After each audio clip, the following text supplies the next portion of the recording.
Welcome to the Skiffy and Fanty Show. And then the tiger spoke. Starving the beast, at the very least, will just increase its hunger. Go right ahead and starve me dead. It will only make me stronger. The lady said, Felines and dames in flames will hardly serve my aims, but in my dreams, it seems, that my eyes are always shooting laser beams. Behind one door, a muffled roar. Behind the other, a voice. The hall remains. It still contains a pair of doors. A choice. Nice. There's a lot of rhyming in there, which is fun. I'm Shaun. I'm Daniel. And tonight we are joined by World Fantasy Award-winning writer Helen Marshall. Welcome to the show, Helen. Hey everyone. Thanks very much for having me. So, Helen Marshall is the acclaimed author of the dark fantasy horror collection Gifts for the One Who Comes After and Hairside, Fleshside, the novel The Migration, and 2 poetry collections, Skeleton Leaves and The Sex Lives of Monsters. Gosh, that is a wonderful title. Today, we're here to talk to Helen about her new novel, The Lady, the Tiger, and the Girl Who Loved Death, out now from Titan Books. Thank you for joining us. Thanks very much for having me. I'm really looking forward to the conversation. Me too, because this is going to be fun.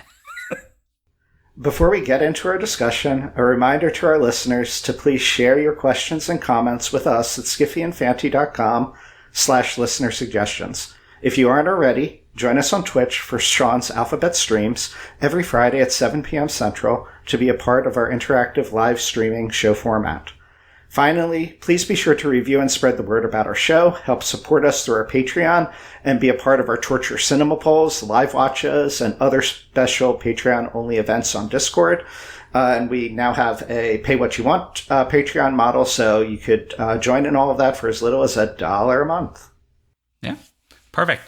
Okay, so let's start with the kind of big starter question, which is, Helen, why don't you tell us a little bit about The Lady, the Tiger, and the Girl Who Loved Death? Sure, I'm really happy to do that. So my novel's set in an imaginary Eastern European country where magic meets revenge, and there's a circus that holds the power over life and death. So the novel follows 17-year-old Arenda, who, after the death of her parents in a state-sponsored bombing, is forced to live with her grandmother, Sarah, who's a woman who's rumored to be a witch. But Sarah has an extraordinary secret, which is that there is a mystical beast at the center of the universe that can help her granddaughter master death. So at the heart of the novel is this circus like no other, where illusion and reality blur, and it's there that Arenda's remarkable abilities catch the eye of a ruthless government official named Victor with an agenda of his own. And so on this stage where spectacle and politics and power collide, Arenda has to choose whether she's going to serve Victor and his masters, or if she's going to risk everything to defy them. That's my book. Oh boy, there's a lot. Okay. So I want us to start actually with the thing that leapt out to me literally from the first page, which is the tense that you use. There's present tense right from the start. And then there is a sort of unique shift that takes place in the point of view, where it sort of is the present tense reads as third person and then moves to a you second person kind of style because of the way the narrative is structured. And I was kind of curious about, trying to weave together what to me seemed like really complicated different ways of telling story and moving between, in some cases, like a narrative that is its own sort of narrative as a story being told, and then the individuals having a conversation about the narrative that is happening. And I guess the question I would ask is, how did you kind of balance this, and what were you kind of hoping to achieve narratively about all of these different ways of telling this story? Well, I knew that I wanted the novel to be a novel about storytelling.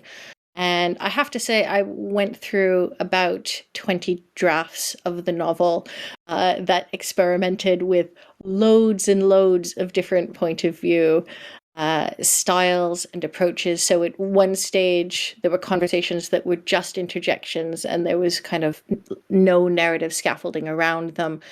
gradually I built up the frame narrative. And I teach creative writing, and one of the things I say to my students often is do a lot of experimenting with your narrative point of view, sort of with your first chapter or so, because what you don't want to do is actually go through multiple drafts of the entire novel where you're going and revising the entire tense, because I think I must have done that 2 or 3 times where I shifted tenses throughout. So structurally, it's quite a complicated novel, with characters telling each other stories with a frame narration, which scaffolds how that's done. But it took me a long time to build towards a sort of workable version of that, which I hope is where I've landed with a workable version. But it is a complicated structure. It struck me from your response, but also as I was reading it and having read some of your previous work, including short stories and The Migration, that your writing of this may have in some ways sort of paralleled the journey of your protagonists in terms of being encouraged to take a risk and go in unexpected ways. Because though this book seemed familiar to me in terms of your style, and particularly in the language and the lyricism of it all, the beauty of the language I thought was there, which reminded me of what I've read from your previous work, but the structure seemed really ambitious and very different from anything that you've done that I've read before. And so was that the case? Did you find yourself wanting to take creative writing risks as you were doing this compared to previous work? Yes. So I was writing The Migration, which was my first novel that's set in the present, very linear. And as it was my first novel, I'd written 2 collections of short stories beforehand. I found it quite difficult, as some short story writers do, to move from short story writing to novel writing. And I found writing in a linear style in present tense, I found it sort of tangent that I found really restrictive, which was useful for creating a clear plot that followed all the way through. But after I finished writing that novel, I remember saying to myself, I said, I'm going to kind of try to do what I do in my short stories in a novel form. And I'm just going to go crazy and do whatever I want. And I did that for the first draft, and I just had the most fun I think I've ever had while I was writing. I'm just going to let myself do whatever I want here, and then I'm going to find a way to clean it up. And in some ways, it was overly ambitious in that it took me a long, long time to work my way to cleaning it up properly. But it came out of this desire to actually break the pattern that I had found myself in The Migration, and to try to move around initially from different character perspectives. So the original draft of the novel, rather than following, it still followed a Renda's storyline all the way through, but had different, more prominent viewpoint characters, which I ended up streamlining over multiple drafts. That was part of a desire to break out of this simpler form of writing I had found a little bit too restrictive to work through in long form. But that is interesting that to some degree this novel then was like a kind of big challenge, which may explain also why you'd mentioned so many different drafts and kind of having some, I imagine, false starts or things that just didn't quite work and going through the revision phase. And I guess I want to ask really here more of a writing question. Compared to your other work, did you find that a lot of the sort of final product really kind of came out of kind of tearing it apart in the revision process? And did you enjoy that process, I guess would be the other part of that question. I think I did for the most part. I think the most challenging part of it was that when I did the final couple of drafts of the novel, I was really heavily pregnant. And trying to manage a complicated novel structure and also growing human life at the same time was quite a lot. And what I found most enjoyable, I think, about the final couple of drafts when I had moved everything into a Renda's perspective was I could rewrite my way quite simply through previous material that I'd already covered through other viewpoint characters. And it was a little bit like writing fan fiction about my own novel. I just got to kind of sit in this character's world and flesh it out a little bit and develop character relationships and sometimes introduce new characters who hadn't quite been there and weave them all the way through. And so I think rather than finding it frustrating at that final phase, I actually found it really liberating because I felt like I knew the story so well that that I was just playing in the world. That's so interesting. You saw it as almost like writing fan fiction of your own characters, which is interesting given that the story itself is people telling stories to each other, in some cases quite literally about aspects of their own past history. And so there is like a almost, I mean, I don't think that the novel necessarily reads in that specific way, but it, like, from a conceptual sense, right, the novel is almost like we're telling kind of a fan story of our own history, as it were, which is, I never really thought about that till this moment, but it's kind of breaking my brain. Did the circular... Go ahead, sorry. Go ahead. I think that there's something in that style of narration that probably is a bit closer to my short stories, because one of the things I really like doing in a short story is having a narrative voice, which is like, I'm going to sit down and tell you a story, which I think is often really compelling in the short story form. So some of what I was playing with was that style, which actually seems very natural to me, which is, let me tell you a story. Almost like campfire, like telling a story around the campfire. Normally we would tell scary stories, although there are aspects of this that are a scary story, I suppose. But it has that very... God, what is the word for? I just think of campfire stories, but that way that people will like sit down with their kids and tell a story. It has that, but obviously more sophisticated prose, because most of my grandmothers tell us kids stories involve like frogs saving princes and things of that nature, which is a very different kind of thing than here. I often think about it like Stephen King's novels. I don't think that the style of this is particularly Stephen King. There's something that I really admire about the way that Stephen King writes, where you just feel as if you've sidled up next to somebody at a bar and they're just going to tell you a story, and they're charming. Maybe they're kind of avuncular, but they're just interesting to listen to. So you want to stick with them as they're telling you about their life or something that happened to them. Yeah, that would be my experience with reading The Shining for the first time. Very engrossed in the way that he told that story, despite knowing how effectively it was going to end. For some reason, I had to just keep reading, which, yeah, I like The Shining. People should read it. Here, though, it evoked sort of that familial storytelling, like learning the history of your family because of the nature of the characters, and you have... Because of where things are set, both in realities and different time points and sort of a liminal zone in between life and death or between things, you have times where it's grandmother talking to granddaughter or granddaughter talking to grandmother, and sometimes the granddaughter's much older than the grandmother, right? And so it's playing with time in really cool, interesting ways, and how stories are told across generations, and creating sort of a cyclical nature to things. And I know that's a big theme, or something that appears in the novel, is sort of the cyclical things that repeat in the stories of the grandmother and the granddaughter. And was that also in from the very beginning of how you were first developing this novel, even in the earliest drafts? Or did that spring from the sort of writing the fan fiction of these characters that you began to pull similarities between different points in life? I think that some of it was always there right from the start, because I was really interested in intergenerational storytelling, intergenerational relationships, but also intergenerational violence, and the way that things that happen in one generation get passed down in a variety of ways to those that come afterwards. So I think that there's something quite interesting about the way that Irenda as granddaughter can hear her grandmother's story, but also Irenda is telling her own story to her grandmother. And even though these people are sort of existing in the same space at times, or sharing points of their life, they still have parts of their life that are actually kind of completely discrete from one another, and yet still manage to have an effect on one another.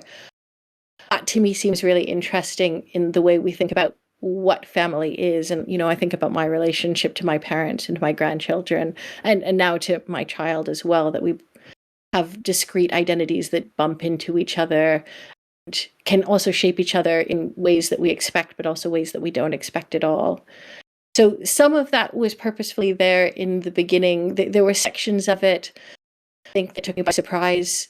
So when Sarah, the grandmother, tells her own story of what happened to her, I didn't know entirely what was in that story the first time I wrote it, and I think of all of the sections that I revised, that was the one that I probably revised the least. There was something about it that sort of came out fully formed, and much of the novel actually kind of ended up pivoting around it. But I often find that that's the case in my writing, is that, when I wrote The Migration, I think that was similarly about 20 drafts as well. So there was something about me making the shift from short story writing to novel writing and working out novel structure that took some time to do. And it is beginning to go much, much faster than that.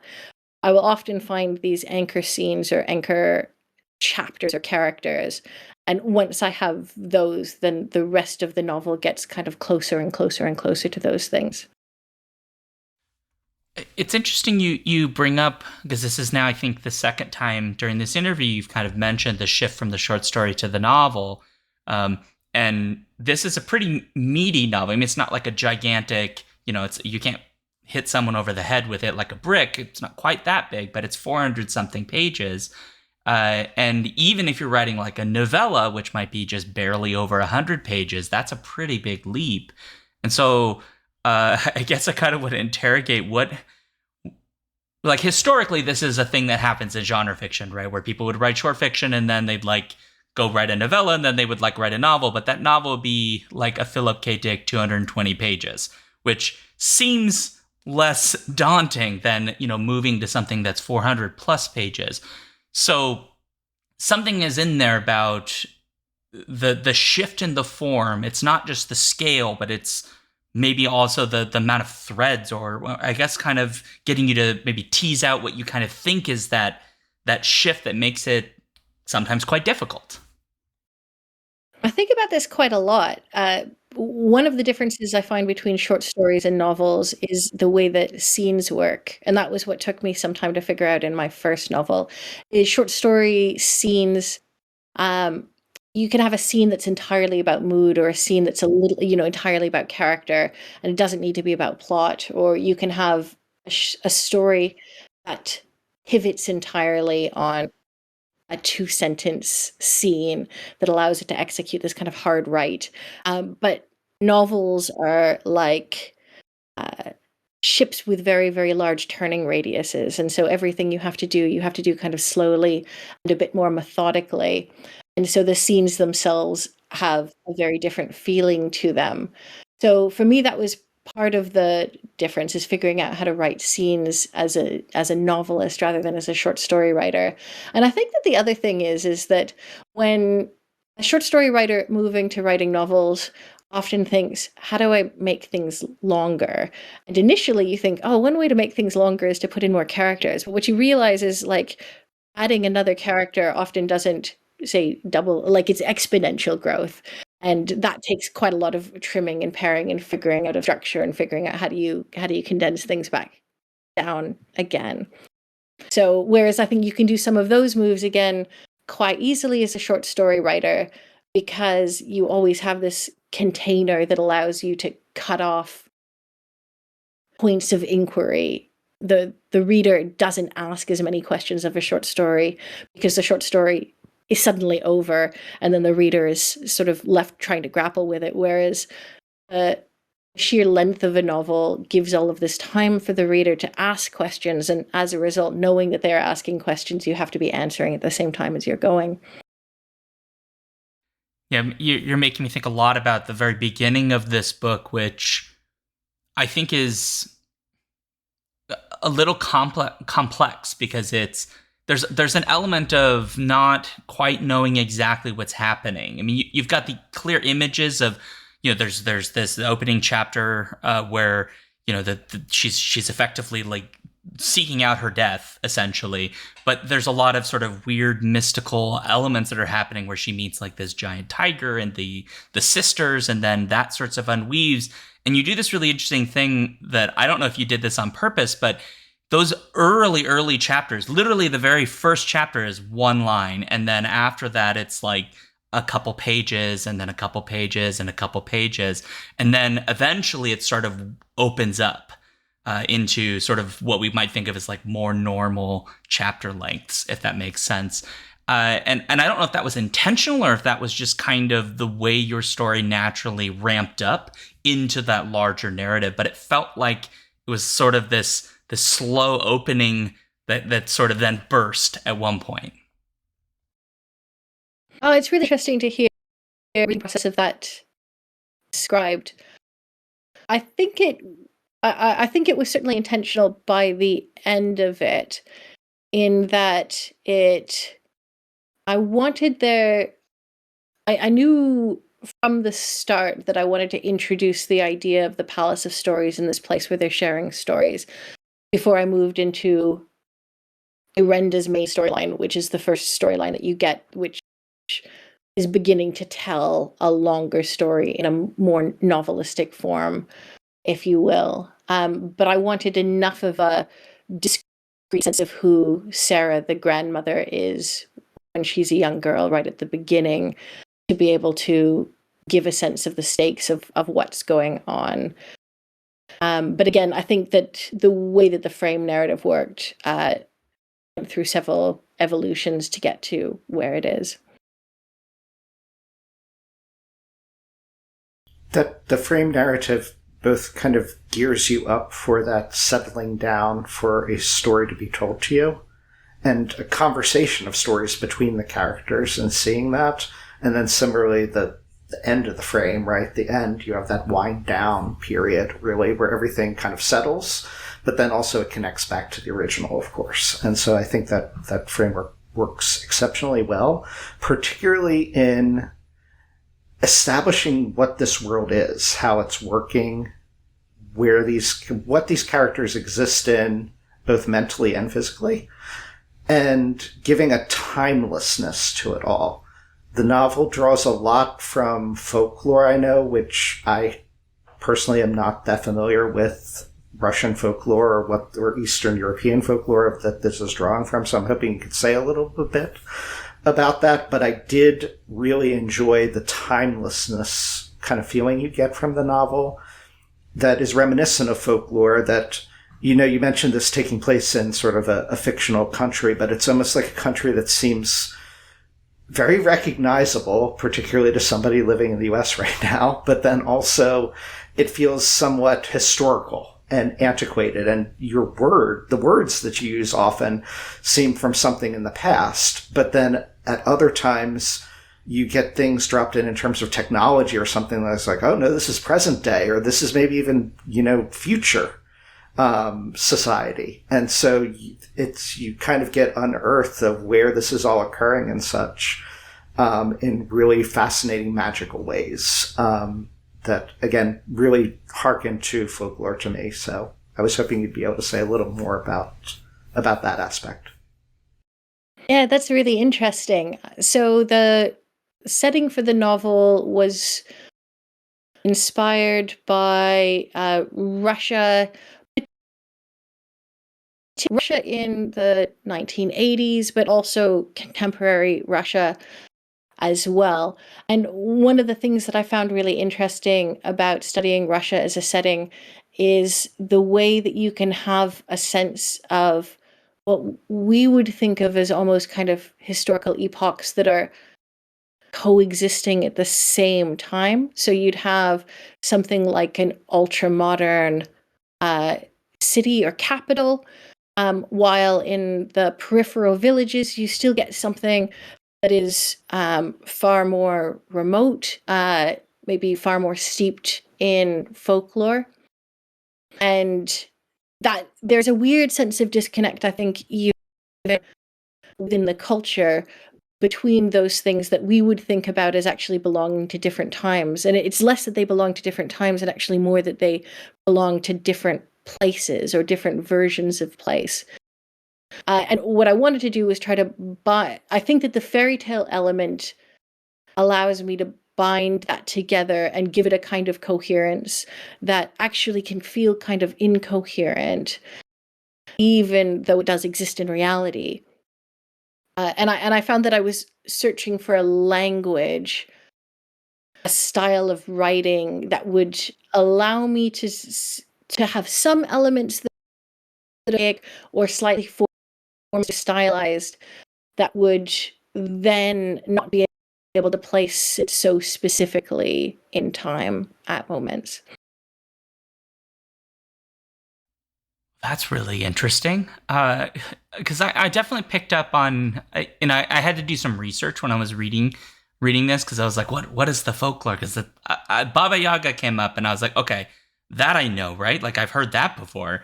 And then I started doing like little bits of just quick Google research, because folklore is also not my area of expertise, but I wanted to know where this is kind of pulling from to get a sense of place. And so I had a similar experience as Daniel, where the sense of place doesn't feel like grounded in any very particular thing, but seems to sort of weirdly still evoke a sense of groundedness, which is like a weird contradiction in my mind that I don't know how to make sense of. Because at the same time, I could recognize I'm not in a place that literally exists at this moment, but yet I felt like I was in a place that exists at this moment, if that made sense. And so this started actually because, if I'm correct, when Sarah names or names the tiger at the very beginning, I believe she says Amba is the name she gives it. And I was like, okay, I'm going to Google that. I got to figure out what this Amba thing is.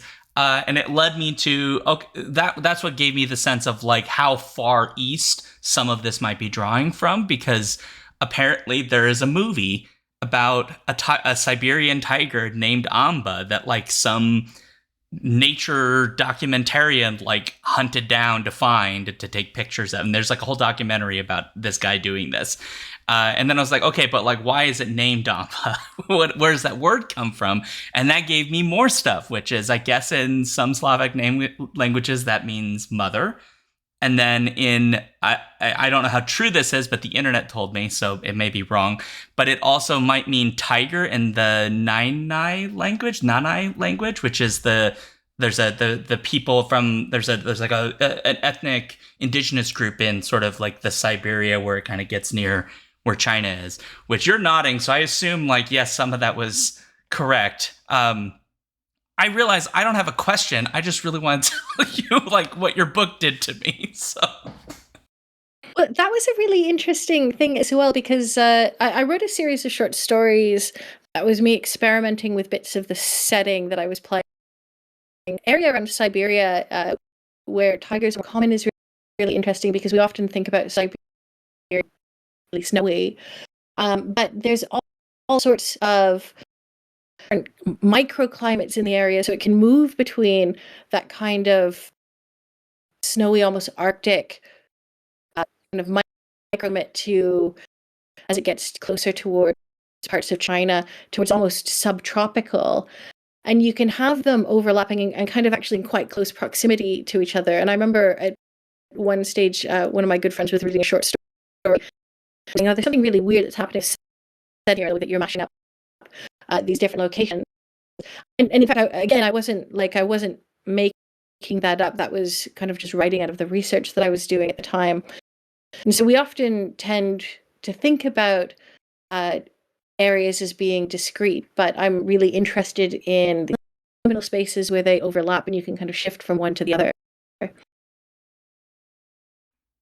I think that's also really important, is this giving a sense of, I think we have, you kind of make this point earlier where you were talking about like discrete identities for characters, but also, right, that there's sort of the opposite effect, which you're kind of pointing at here, where like the natural world that we live in, right, that sense that things like are so separate, like the tropics and these things are like completely dramatically separated, and there isn't that slow movement, that liminal space you're kind of talking about.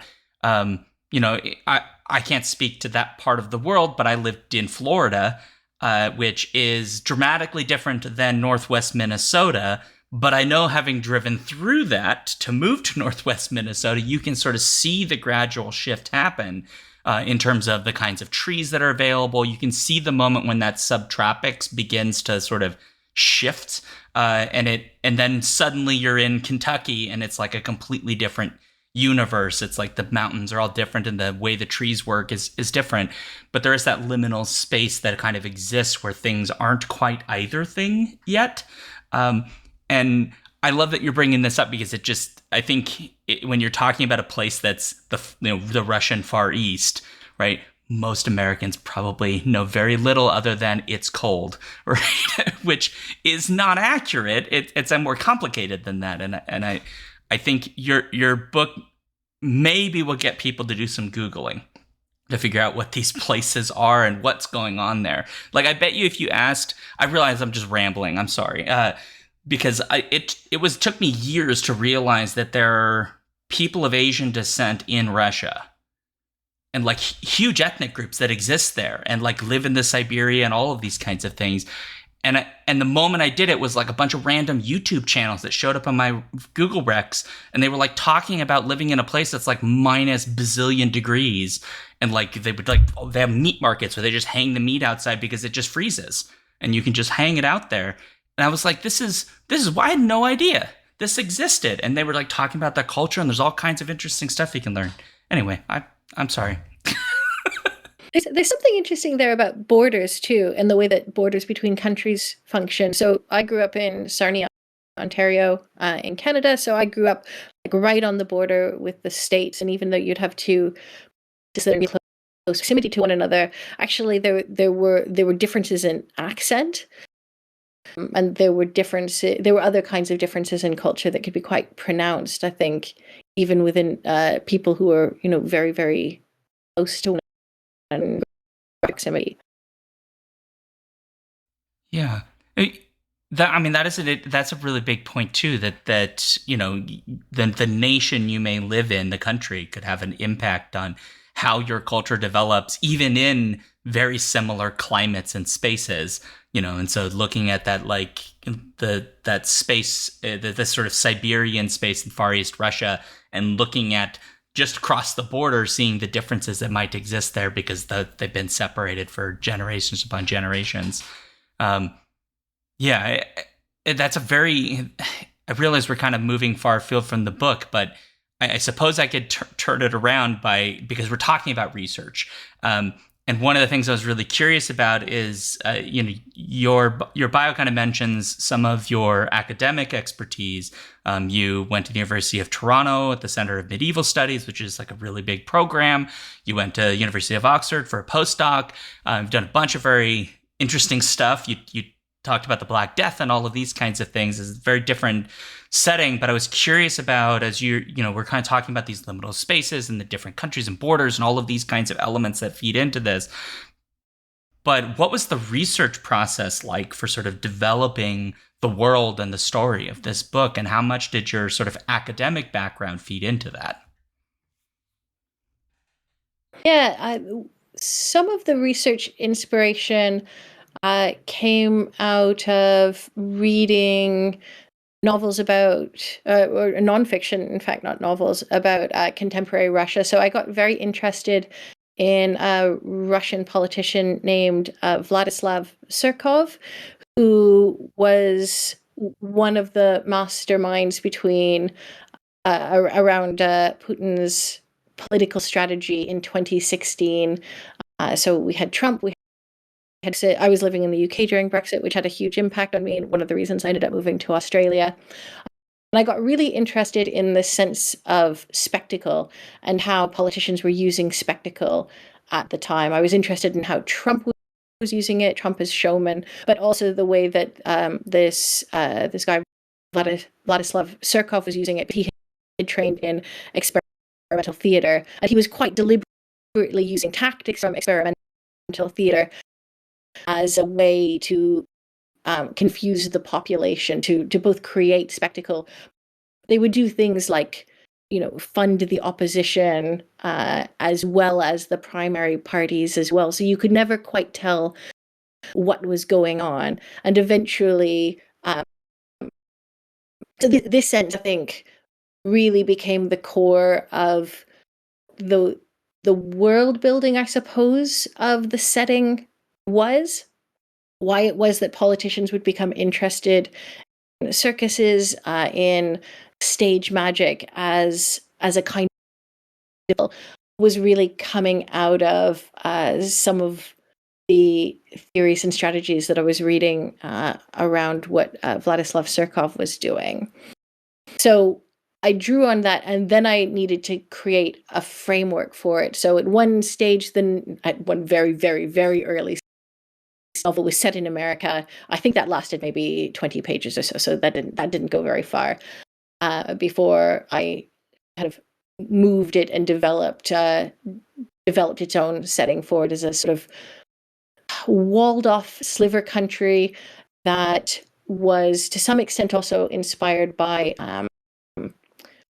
Balkan states, by Bulgaria. I was reading a lot of the nonfiction by a writer named Katka Kasabova, who was talking about Bulgaria and Albania and what it is like to have these countries that were, that had hard borders, what it was like to be living in a place that had a hard border that you couldn't cross over, and what it meant to try to cross from one side of the border to the other.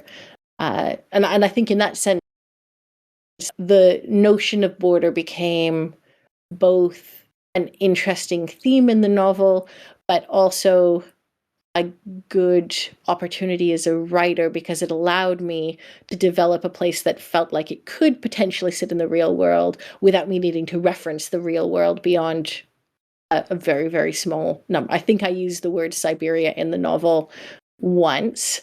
So there is some reference to the existence of our world within this world, but it still functions as a pretty much kind of contained universe. I feel like I might have wandered off track in terms of my answering of your questions.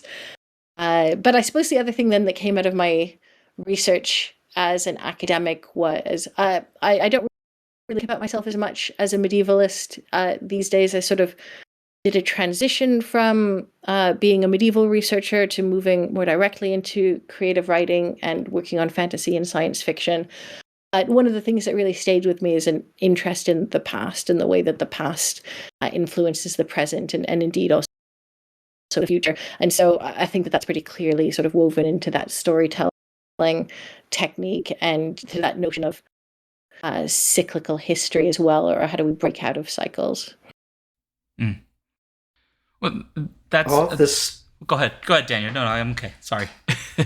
So, all the discussion of sort of borders and discrete entities and the lines separating them, but then also the overlap that exists between these discrete entities, it made me really go back to thinking of like that. In some ways, this is like the fantasy version of the sci-fi concept or science concept of quantum entanglement, of these discrete bodies that are entangled together in space and time. And can affect each other through vast distances and vast time, and the future can affect the past. Strangeness in that regard, which, again, I found very fascinating in here, and also impacts ideas of causality and of choice. And drawing back to the title, and when I first, the tagline for this episode, what I was reading from is actually lines from They Might Be Giants' song, Lady and the Tiger, that come from the short story, The Lady or the Tiger. And really, I haven't read that short story, but when I first heard the They Might Be Giants song, I Googled to try to figure out what this is. And the main theme of that, as I understand it, is sort of the impossibility of choice. And you see that in this novel too, and that idea of the impossibility, or at least the difficulty of choice, really fed into me in terms of that when things become entangled. And time stops acting linearly. It becomes difficult making those choices because everything is connected, everything is linked. And so I guess if I had to have a question, other than just saying I found that interesting, it would be, you mentioned sort of the inspiration for the tiger as a character, as a concept and theme. Did that then lead you to Lady and Tiger kind of concept and those themes, or was it vice versa, or did it all just kind of organically come together? The original title for the novel when I was pitching it was The Mirabilists, and so we came to the title quite late.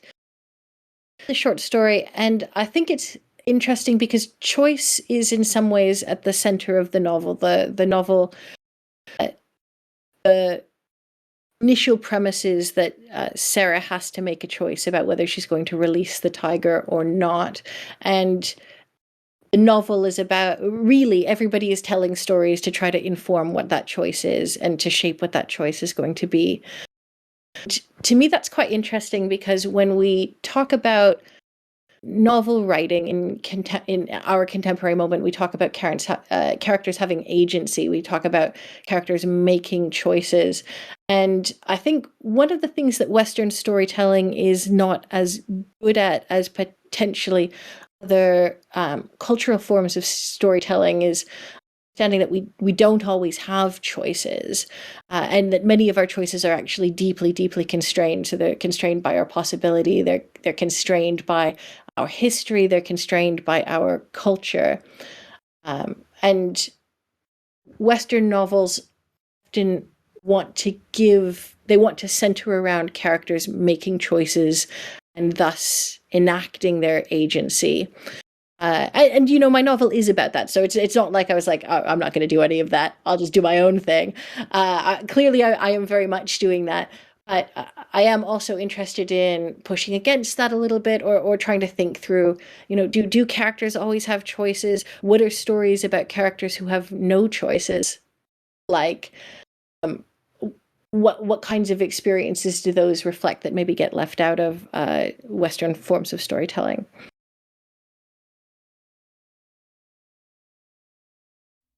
Well, I don't have a segue to the question I was going to ask. Well, shoot. Do you have a follow-up that hopefully I can use as a segue? Because that was really interesting, and now the question I wanted to ask doesn't fit. So I guess what that made me think of is sort of a question I had in terms of how, when you read this novel now that you have written, I think one can read it and come up with lots of different interpretations. As you said, at the heart of it, it is a novel about choices. It's also a novel about life and death, at least as I've read it, and very basically and simply the human condition, which lots of art is about, of course. But as you're reading this, there's a lot of pessimism and darkness in it, and yet also kind of like the migration, particularly with the ending, it ends with a sort of very optimistic kind of view. But I could see reading this and coming away both with different interpretations and different overall feelings of optimism and pessimism. And I wonder, as you consider your story, do you look at it sort of as, again, an entangle of many possibilities and many different interpretations, or do you really have a set kind of idea of a simple kind of version of where everything lies in your interpretation? I think that the novel, it is quite dark. It involves people going through some pretty horrible things at times. It involves the characters making some bad choices. One of the things that interests me about storytelling is watching characters in bad places trying to make decisions. Sometimes we go to stories for escapism. Sometimes we go to stories to try to get away from things. But sometimes we also go to stories to figure out how people deal with horror and how they work themselves out of bad situations so that we can study their choices, we can learn from them, we can see characters who are broken moving towards redemption. And that was something that felt important to me about the sort of grace note ending of the novel here, probably also with the migration. Probably that's a Helen Marshall thing, I guess. At the end of the day, is I quite like doing quite bad things to my characters, or setting them in worlds that are not happy places, and watching them struggle towards points of optimism, moments of freedom or elation or transformation or euphoria even. One, because I don't think that a novel should leave us with the feeling that there's no reason to do anything. I'm not pessimistic. I'm not nihilistic. I'm quite a happy, optimistic person myself. And I think that novel writing is a way to explore the darker side of the human condition, the darker side of our world, but also to work through strategies for trying to deal with it and find peace and meaning and happiness in our lives, however flawed they might be. So I suppose I don't think I have a single interpretation about it, but I am glad that that sense of optimism comes through at the ending for you. You've given me my segue. This is just perfect. Perfect. That's what I'm here for. Yeah, because you were talking here, and in the very beginning, you kind of hinted at this, but one of the elements in this book and one of the dark issues that permeates the book is sort of the societal and personal impacts of war and violent conflict, which literally begins at the very beginning of our book and sort of moves through the book in a variety of ways. One of the images that sort of still sticks with me is like page 50 or something in the book, which is this amputee soldier who's doing this like really kind of macabre act for money, which I found remarkably disturbing, both because of what he's doing, but also how people react to him as he's doing this. And it reminded me of Don DeLillo in a similarly kind of twisted way, which I don't know, that The Falling Man by Don DeLillo is just, I really like that book, but it's messed up, to say the least. And so I kind of wanted to talk a little bit about, or this is probably going to be one of our last questions, your sort of approach to thinking about all of the ways that violent conflicts like wars and being in war-torn spaces sort of affect family and the world that we live in, the way in which it sort of like maps itself on top of the world so that we're sort of can't really escape its impacts. Well, the first interesting fact of that is that particular image came from my mother-in-law. So right now I'm in my mother-in-law's house. I'm in the guest bedroom of my mother-in-law's house. She grew up in Liverpool after the war, and she said that as she in Liverpool, there would be these bombed out buildings around her, and there were all of these veterans who had fought in the war and would perform these acts of escapology for money. And so they would kind of do these magic tricks, and I thought it was such an interesting weird detail, and I was beginning to work on the novel at the time, so it sort of got its hooks into me. It's something that then became one of the early scenes, and I suppose that maybe segues into my answer to the question, which is we live in these different operational realities all the time, where my mother-in-law, who was a small girl at the time going to school in Liverpool, would see these things, and these were just the fabric of life. This is just what life was at this stage, and to us it feels alien, but to her it was just what the world was. And of course then the world changes, and then the world changes again, and then the world changes again, and we see all of these relics of what the world was before that don't get entirely erased, and they sort of protrude into other forms of the world. And one of the things that I found when I was looking at Russia as an inspiration was these massive phases of rebuilding go through, where they would just kind of knock everything down and rebuild it entirely from scratch. And it is almost a kind of erasure of history. Right now I live in Australia, and I think it's very, very strange to think about the fact that, Western settlement of Australia has had such an insane impact on the landscape that has probably only been there, for about 250 years. And if you go back earlier, it would have been a different culture, a different landscape. And so that everything that I say about the world is normal wasn't at all at a stage that was not very long ago versus I'm in England at the moment.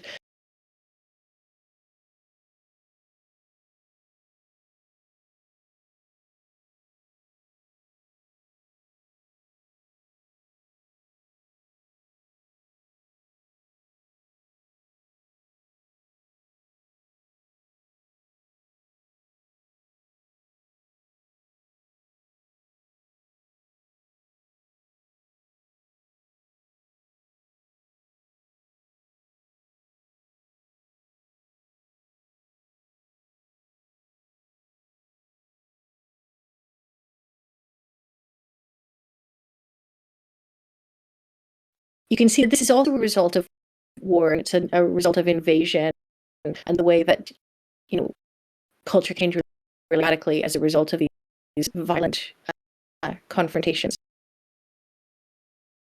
Interesting. Whew. Those was a really good answer. There's a lot to chew on there. Gosh, it is really weird to think about. So in your academic work, I realize I'm just going to ramble just for a second again, but in your academic work, you worked on the Black Death, and that's seemingly so far ago in terms of time. I mean, literally, centuries and centuries of time. And yet I feel like in thinking about your book and the way in which time and the impacts of time sort of bleed through all of our characters' stories, there's an element of that forces me to kind of think about, like, even though it seems so far away, these things from the past, like without those moments happening, everything that happens after doesn't happen the same way. And so even though I can't imagine something like the Black Death, right, having an impact on my life at this moment, I'm living in a completely different country, literally centuries and centuries and centuries later, right? At some point, you go back in time, you could probably start to see what those effects are manifest very visibly, and then they become more subtle over time, right? The fact that you're talking about the buildings, right? These bombed out buildings like being torn down and then built with new ones. Well, there's memories that are there too, right? That someone remembers that used to be so-and-so's building, or, that was a different building, or why does this building not look like any of the other ones that are around it? It's a completely different architectural style. There are ways in which those things kind of, like, the traces are left, and it's just kind of up to us to try to follow them, I guess. These traces live in the body as well. One of the research facts I found very interesting when I was working on the migration was that the generation after the Black Death were born with 2 fewer teeth. And that it's just really interesting to think about the way that certain kinds of trauma can actually stay with us and, can change our bodies as well. And it's even interesting, the Black Death was so remote. I wrote The Migration. It came out in 2019, actual pandemic. And one of the things I'm interested in around that book was the sense that in England, the Black Death, we have Geoffrey Chaucer, for example, we have other writing. They don't write about the Black Death. It is this weird silence. And then hit COVID, and I thought, oh, where's all the COVID books? And nobody wants to write COVID books. Nobody wants to read COVID books. There's not very many of them, and it's in part because I think actually people do want to move on from period. Obviously, there are some, but it's not that everybody was writing their COVID book, or if they are, they sort of manifest in quite weird ways. So I think even when things don't seem to be affecting us directly, they can have strange, kind of spooky after effects. Yeah. The COVID thing makes me think of the Tiger King show like everybody in my social circle mostly watched. And it is such a perfect distraction because I think it came out like weeks after COVID hit in the United States, and it was the perfect distraction, right? Here is this like ridiculously dramatic story about people who own big cats and the people that want to stop them, and they're all banana bonkers people. Let's watch 10 episodes of them being bananas. And you kind of, just for a moment, could just forget, oh, there's literally like people dying by the thousands right now because we're watching this, as he said, right? What was it, like a gay Republican who owns guns? I think is what he called himself. Like, anyway. Well, I will say that I don't think that my novel was a COVID novel in the sense of being based on the Tiger King, though. It feels like it's maybe sitting in some of that space. I hope not. No. It's not a Tiger King thing. Not at all. No. It's just cemented in my memory. Ah, good Lord. Those people. Yeah. It did not surprise me at like a couple years after that show came out that a bunch of them went to prison. Because I was just looking at those people going, oh, these people have committed so many crimes. There's so many crimes here. Like, they didn't catch it on camera, but they're crimes. I know it. So, yeah. And it turns out, yeah, they committed a lot of crimes and went to prison. And probably for the best. Sorry, that was a detour. Well, we got to wind down, which I'm sad to say, but we can't keep you here literally forever. Because that would be probably illegal. I think, maybe? I don't know. So let's just start with the big one. This book is coming out, if I'm correct, it's the June 10th. Is it June 10th? What month are we in? Oh, yeah, June 10th. Okay. We're in June now. I don't know where I am. So by the time this is released, the book should be out. The book will be out. And so the big question I think folks are going to ask is the one we have to ask too, which is, what are you working on next? I'm working on a science fiction novel about people traveling to Mars in 2067 to have a citizens' assembly about our right to colonize other planets.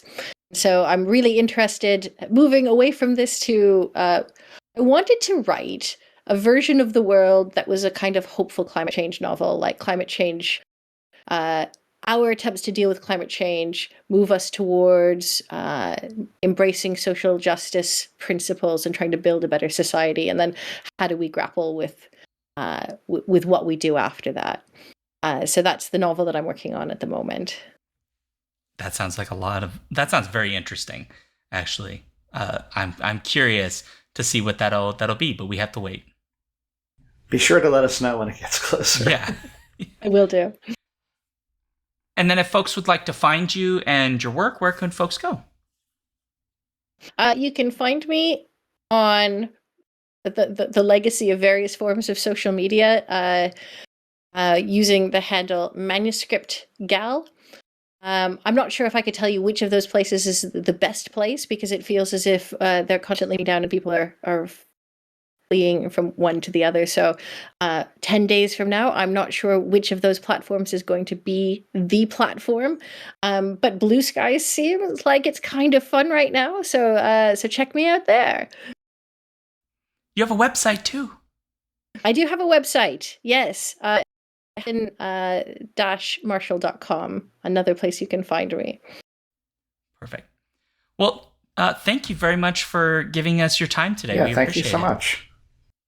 Yeah, thank you very much for having me. This has been a lot of fun. And I didn't put up earlier, but here is the novel. It has a really gorgeous cover, so go check that out. It's a very cool cover. I think I described it in the alt text when I was posting about me reading the book as like an abstract style because it's got almost like a Picasso-y thing kind of going on. Not quite Picasso, but like leaning in that direction, which I thought was a lot of fun. So, yeah. I think Titan does really great covers. Yeah, I agree. We haven't had a whole lot of Titan books sent here, but I'm not complaining because they're pretty. We've done a lot for the blog. For the blog, but I'm not on the blog as much because I teach 7 classes, and yeah. No, it's fine. It's fine. 7 classes is just a lot. It's fine. Everything's fine. All right, for folks at home, thank you for being here. But if you'd like to let us know what you thought about this, if you read the book, or I don't know, you just want to let us know about the episode, skiffyandfanty@gmail.com is an easy way to do that. If you're in the Patreon Discord, you can also talk in there. We have a bunch of different channels for all kinds of different talking. We are on Blue Sky, Threads, Mastodon, YouTube, a whole bunch of different places. If you go to skiffyandfanty.com/skiffythings, you can find all the links to those. And remember, every Friday, 7 p.m. Central, pretty much without fail, we are on Twitch at Alphabet Streams, twitch.tv/Alphabet Streams for our live show format. And then if you like what we do, go to patreon.com/skiffyandfanty and give us like $1 if you are so inclined. We will say thank you to a bunch of Patreon supporters literally right this second. That is Andrea the Alluring, Cameron the how do you say that word, Daniel? Chthonic? Chthonic, I think. Okay. Cameron the Chthonic. I've never had to say it. This is my first time saying these particular names. So, Caroline the Benevolent, Carrie the Divine, Chris the Candescent, Dan the Transient, Daniel the Cultured, David the Debonair, JC the Jocular, Jeff the Gracious, Jen the Jabberwocky, Joseph the Jovial, Juan the Junctional, KB the Kind, Karen the Kickass. Kat the Kinematic, Matthew the Magnificent, Paul the Pious, Phoebe the Eloquent, Robin the Bold, Ryan the Resilient, Sarah A. the Sensational, Sarah E. the Sublime, Sarah O. the Rapturous, Scott the Gentleman, Stephen the Strange, Terry the Thorough, Tanya the Triumphant, Trish the Imperturbable, and Victor the Valiant. All right. Thanks, guys, for supporting the show. If you want to find me, SeanDuke.net, Alphabet Streams on Twitch, Wednesdays and Sundays, typically at 6 o'clock, except right now we're doing TTRPG stuff on Wednesdays where I play a cat. So there you go. You can find me, Daniel, at Reading 1000 Lives on Blue Sky or my review site, and of course the Skiffy and Fanty blog. And so thank you again, Helen, for joining us. Thanks very much for having me. All right, as required by the Skiffy and Fanty bylaws, I'll make this happy now to end the show. And that is that, Daniel, I'm going to give you a pet tiger, and I'll leave you a choice. Yay. You can take its collar off and let it wander free into the wilderness of wherever in the Northeast you are, or you can hang out with it in your house, but it may or may not destroy your couch.